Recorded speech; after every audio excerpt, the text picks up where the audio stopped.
Back now on GMA, we're going to talk about the increased turbulence we're seeing on board planes. I'm talking about between passengers and the crew. A new survey finds that over 85% of all flight attendants polled had dealt with unruly passengers as air travel picked up in the first half of this year. More than half had experienced at least 5 incidents this year, and 17% reported experiencing a physical incident.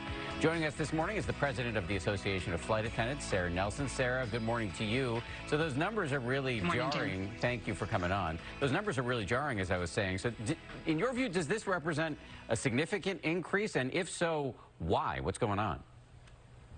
Well, this is a huge increase. In fact, if we stay on this trend, we're going to have more incidents of unruly passengers in this year alone than we've seen in the entire history of aviation. And with 85% of the flight attendants saying that they have experienced an unruly passenger event in this year alone, and 1 in 5 of them saying that they've experienced a physical incident. This is just something we've never seen before. We don't recognize it, and we can't accept it as a new normal. People are stressed coming to the door of the aircraft. Everybody needs a little help. We need people to be helpers, and they're acting out on our planes. We often are the tip of the spear of anything political or social going on, and that's what we're seeing right now. It's really unfortunate. And I know at one point you required self-defense training for flight attendants. Are you thinking about reinstating that? So we had self-defense training after 9/11. That was supposed to be mandatory.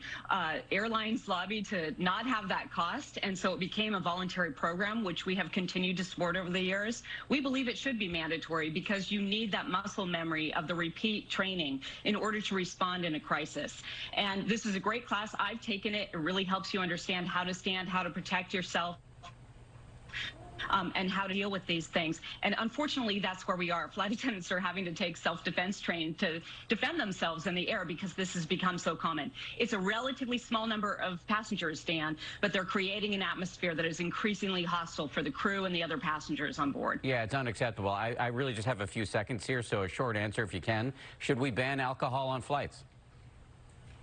We should ban alcohol on flights for a period of time because alcohol is a major contributor to these incidents, and we shouldn't be adding anything that's making this worse. Okay, really appreciate your time. Thank you very much. We'll be right back with our play of the day.